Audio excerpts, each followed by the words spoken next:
A'udzubillahiminash-shaytanir-rajim. Bismillahir-rahmanir-rahim. Dear students of 8th class, today on 26th of April 2021, our topic is infinitive or gerund. As in the previous lecture, we have told you that gerund functions as both verbs and nouns.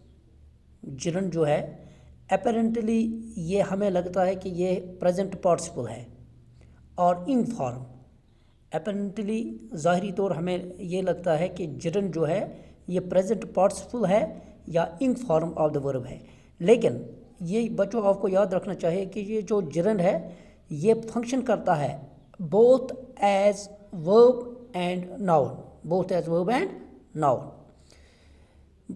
और एक बात जो आपको जहन में रखनी है, both present participle and the gerund and in ing, ये दोनों यानी कि प्रेजेंट पार्टिसिपल जो है और gerund ये दोनों इंग पर ख़त्म होते हैं। तो लिहाजा we have to distinguish them carefully, they must be carefully डिस्टिंग्विशन।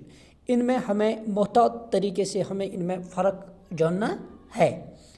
जो gerund है फंक्शन एज वर्ब और नाउन, ये याद रखिए आप कि gerund जो है ये फंक्शन करता है, ये एज वर्ब काम करता है और एज नाउन।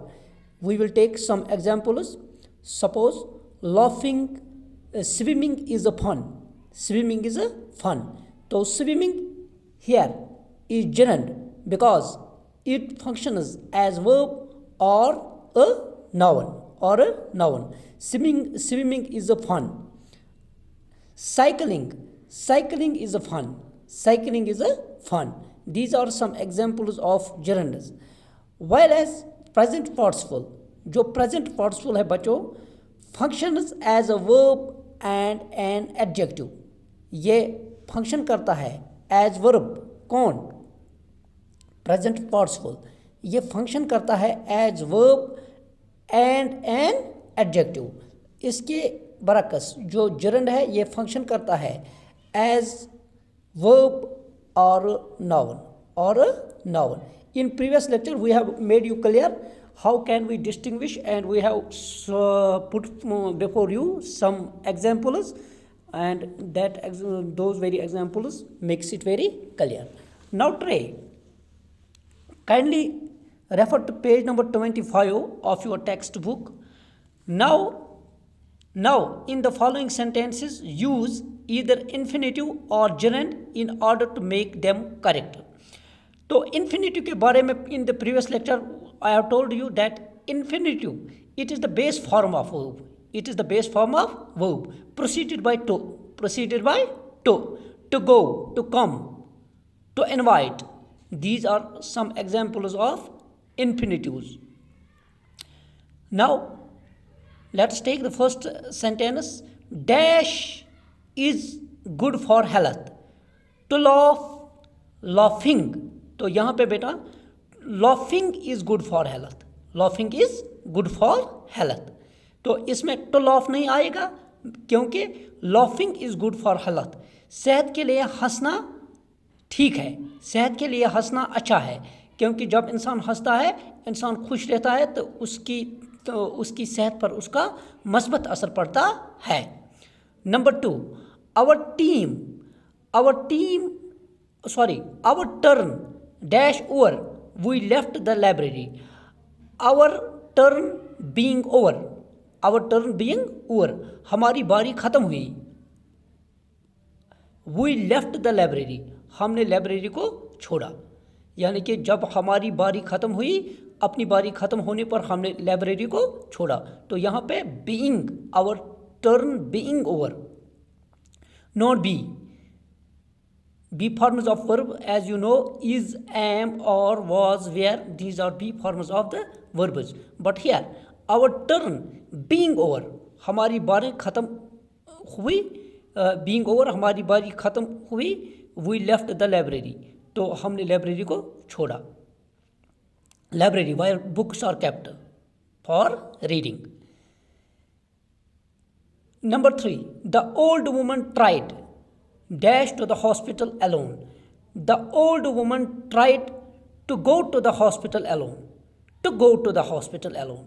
तो यहाँ पे हमने टू गो इन्फिनेटिव, न कि हमने, अगर हम ऐसा करेंगे the old woman tried going to the hospital alone, it is incorrect, we can not use here gerund but we have to use here infinitive verb. The old woman tried, बूढ़ी औरत ने कोशिश की, to go to the hospital alone, hospital अकेला जाने की बूढ़ी औरत ने कोशिश की।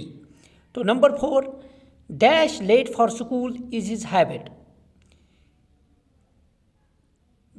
Being late for school is his habit. तो उसकी यह आदत बन गई है, स्कूल देर से पहुंचना, स्कूल देर से जाना, स्कूल में देरी करना, स्कूल जाने में देरी करना, ये उसकी आदत बनी है। तो number 5, Heena completed her work left home, Heena having completed her work left home. तो Heena having completed her work, अपना काम उसने ख़त्म किया है, having completed her work left home, तो उसने फिर घर छोड़ा, घर के लिए चली गई काम ख़त्म करके। Number 6, dash music is her hobby,